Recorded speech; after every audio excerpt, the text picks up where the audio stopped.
Crypto has been struggling. The ghost month is here. The big September warning. Ooh.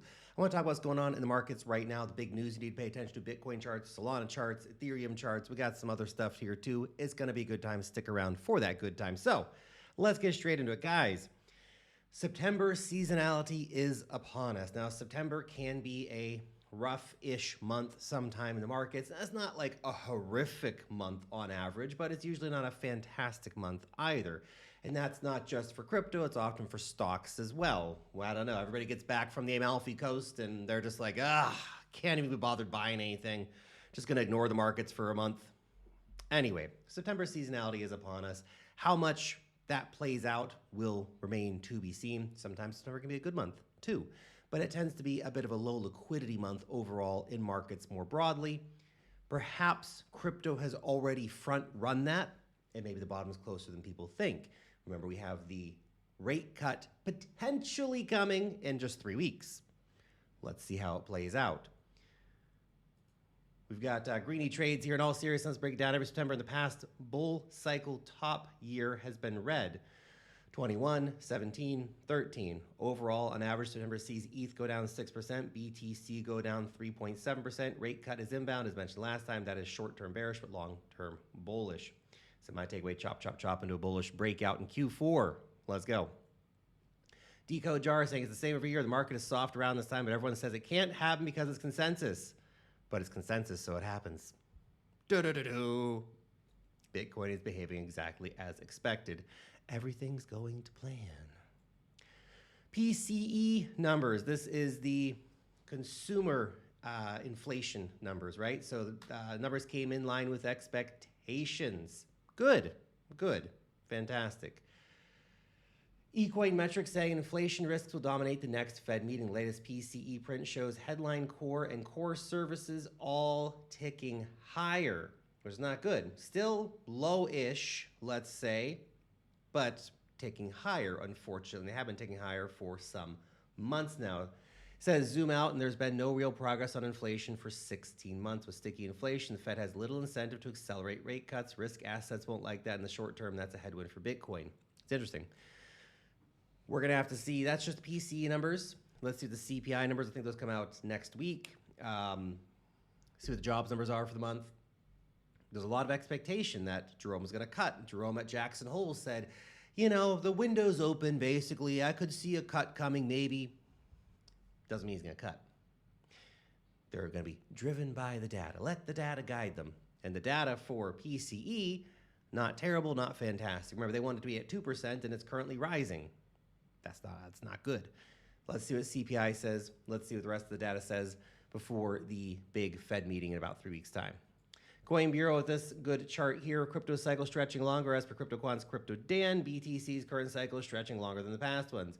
Holders are still strong, but the slope of the uptrend is flattening. Analysts expect the next sharp move in Q3, which is we are in Q3. Welcome to Q3. This cycle has definitely had a lot of interesting twists and turns in it. And I think that's going to continue for the foreseeable future, and that things will grind on longer than a lot of people probably expect in the market. And that's going to be the least expected thing, and that's what's going to get a lot of people just chopped up, which has already been happening this cycle.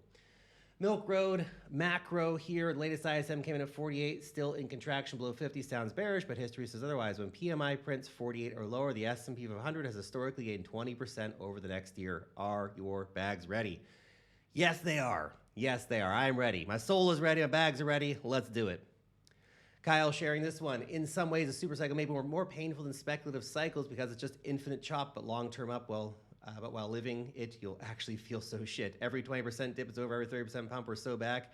Then it dips again, then it pumps again. Yeah. It has been a hard cycle because that's kind of how things have been. We get short-term pumps that last a few weeks, and then we have these consolidation periods that sometimes last months. And it's just tearing people up, man. It's crazy stuff. Tony the Bull, Bitcoin's monthly LMACD crossing bearish. No bueno, man. No bueno. Let's see. That could just be a fake out. We still have the whole month of September for the price to pump back up to undo this here, but that's the kind of signal that's like, that's something to pay attention to. Interesting. Now, it doesn't mean that Bitcoin's got to go into a new bear market or anything, but maybe Bitcoin underperforms while we see altcoins potentially picking up the mantle and outperforming. Been a bit of a rough weekend here for Bitcoin. Prices come down here a few times in this sort of $107,000 range. The good news, you can see 1, 2, 3 times we dipped down to about 107,300 approximately, and that's where a lot of orders have stepped in to buy more Bitcoin. Now, right at this particular moment, we can see the downtrend is continuing. 1, 2, third touch right now. This is a critical moment here for Bitcoin, okay?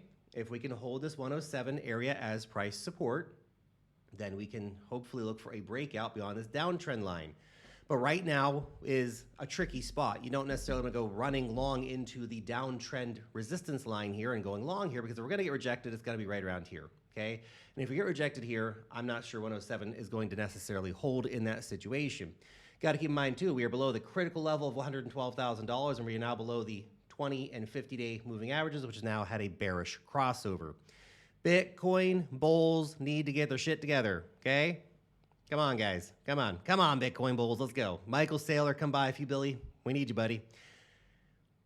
Right now, Bitcoin is in a downtrend. How long that downtrend lasts is as anybody guesses, but that's the line to watch for a potential breakout. Really, I want to see us back above $112,000. That, to me, is the big line in the sand where price is going to have probably the next big breakout moment from, okay? By the way, we shared the rumor the other day that Chinese companies are going to start launching their own little micro strategies. Well, here's the proof that that's happening. China's AirNet Technology buys 819 Bitcoin worth $90 million as part of a $180 million raise. Won't be the last raise, won't be the last company out of China doing it. Let's go. By the way, guys, you want to trade these cryptocurrency markets? Never been a better time to do it. Says this campaign is, but the new campaign is launching today with basically the same deal. So we got no KYC, no VPN, no BS, okay? Here's the deal right now, okay? When you sign up, you are going to get VIP level 3. That's a 30% fee discount. You're going to get the $400 deposit bonus. If you deposit $2,000 or more, you get $400 cash money back in your account, okay? You're going to get the trading bonuses, crazy trading bonuses, $8,000 plus 3 ETH. I mean, that's a crazy trading bonus. Plus, check this out. Every live stream for the whole month of September, I think we'll probably do a live stream on Wednesday, the first live stream of the month. Every live stream for the month of September, we're going to be giving away $1,000. All you have to do to be in to win that $1,000, sign up using the link down below, deposit some cash, make your first trade. You're going to be in to win. Okay?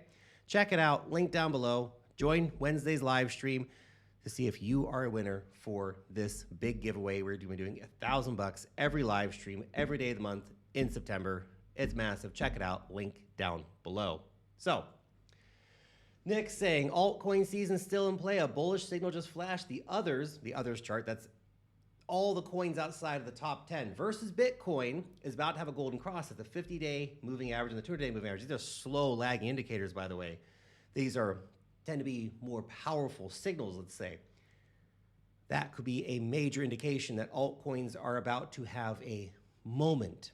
How long the moment lasts is anybody's guess, but they might start taking a bit of the wind out of the sails of Bitcoin while they themselves pump to the moon. Fingers crossed.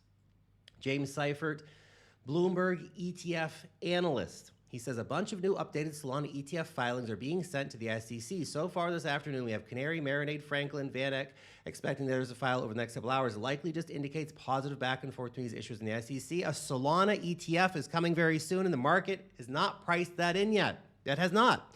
We have more Solana treasury companies launching. In fact, we've had over $2 billion committed to buying Solana in just the last week. That's a significant percentage of the market cap, by the way. And we have Solana ETF coming potentially by the end of the year. Okay, the conversations are happening, back and forth going on with the SEC, filings are being updated. This is all the kind of noise that you see before an ETF gets approved by the SEC. How long it takes? Anybody's guess. It's a very opaque process, but we can see things moving. When things are moving, it means something's going to happen, okay? Keep the faith. Solana. Unfortunately, our breakout above 205 here did fail. We only managed to put one candle in above it before smashing back down over the weekend. And we have had strong volumes on Solana, this whole move up, by the way. Now, we pulled back to the 20-day EMA at $195. Technically, solid move, okay? Decent place to have gone long from, and you can still watch for a breakout at 205. Market continues to tell us 205 is a very important level, and this ascending triangle pattern still remains valid as an area to watch here for Bitcoin if we can get a real breakout in the next couple of days here, okay?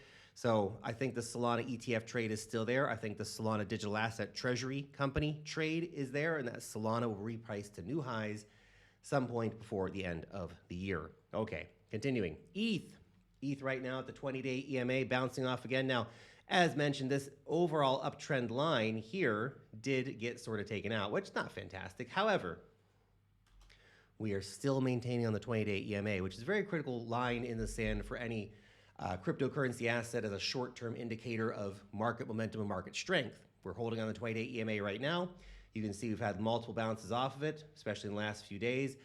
Bulls want to see the 20-day EMA holding here. It's around $4,400 approximately right now, where the 20-day EMA is coming in at. So bulls need to keep this line defended. You can see that the wicks are indicating here that there has been a lot of buying pressure under the 20-day EMA for Ethereum. Every time it dips under, bulls step up and buy more ETH, okay?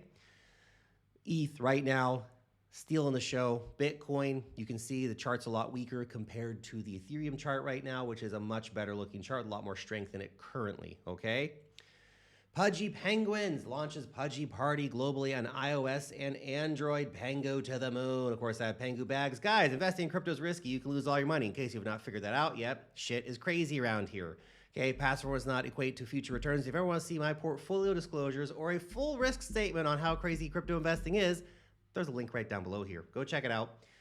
You can see the full portfolio disclosures there because I do own Pengu, along with other coins we're discussing here today. Okay, just FYI, we're just giving neutral analysis of the charts, but regardless, you should know that. Anyway, Pengu's still in a downtrend currently. However, we have maintained within this big, fat triangle pattern here. Now, this is a descending triangle, which some may interpret as a bearish chart pattern, but it depends on how it breaks. If we break to the upside beyond this sort of 3.5 cent region right now, then that's bullish. If we start putting price candle closes under about 2.8 cents, not great.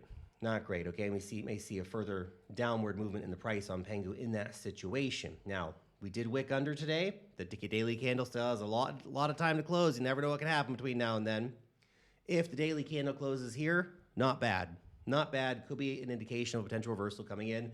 I don't like that it's trading under the 50-day EMA rate. I don't like it's trading under the 20-day EMA right now. Short-term momentum indicators that are saying the market is waning right now on the Pengu coin. We need that breakout to come. So watch for a potential rally up here to this sort of 3.5 cent range. If we can break that, we're off to the races. If we fail to break that, well, it's a decent place to take profits anyway if you're entering a trade from this 2.8 cent region to try to ride it up to a retest at least to the downtrend line, okay? Pump. Been pumping a little bit today. I have secured a bag of pump. Telling you now, we've not updated the portfolio page yet with that, but it will be updated. We update it every weekend.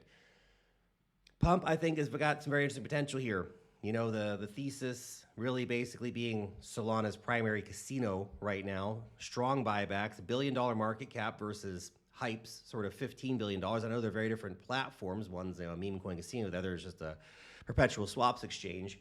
But they both have strong buybacks. They both have very strong revenues. And that's what really matters. Strong revenues potentially push this coin much higher. Okay, so I look at Pump and I potentially see a coin that could go to like a $10 billion market cap, in my opinion. You know, who the hell knows what actually happens, and I may lose all my money. I frequently lose money investing in crypto, but we make money sometimes too, and that's the important thing. You gotta try to make more than you lose. That's the key thing.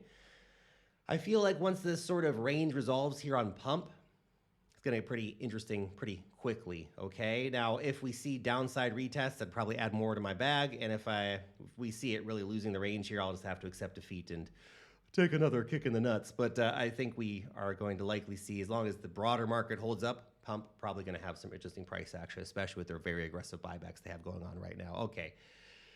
Bonk Fun. Now, I sold my Bonk bag. I bought Block. I told you guys that. Bonk fund market share has risen to 14%. Pump fund dominance has dropped a little bit, but still at 65% dominance, okay? So Bonk should not be counted out.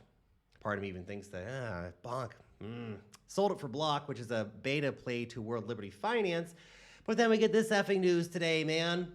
Bonk has announced they partnered up with World Liberty Finance to become the official USD1 launchpad on Solana. By the way, World Liberty Fi is launching on markets today. I will not be buying it on day one. I'll not be rushing in to get a bag of World Liberty Fi. I think it's very interesting. I mean, it's Donald Trump's freaking DeFi platform, man. It's probably going to go pretty nuts. But I also think at the $40 billion fully diluted valuation that pre-markets are showing, that's a crazy valuation, man. Feels a bit much to start with. Well, let's see how we go. Like I said, I'm not going to rush into a position. I'm just going to sit back and wait to see how it plays out. But regardless, big partnership here for the guys over at Bonk. Bonk price did not really react to that news, though you'd expect, like a big fat green candle from that kind of news. But no, Bonk still in a solid downtrend, like a lot of coins, okay? It's not just Bonk. We're not picking on Bonk here. A lot of coins are in downtrends right now. You can see solid downtrend in play, putting in lower highs, lower lows, lower highs, lower lows, grinding down. Now, 20-day EMA was retested yesterday. We need to get back with the 20-day EMA. We need to break the downtrend line. When that happens, there's probably a nice trade in play there for Bonk. I'll be watching that, potentially entering a position if that does happen. Anyway, that's what I'm keeping my eyes on today. That's the updates for you. That's the news. That's the charts. I appreciate your time as always. You're awesome. Thanks for stopping by, and I'll see you back in the next one. Peace.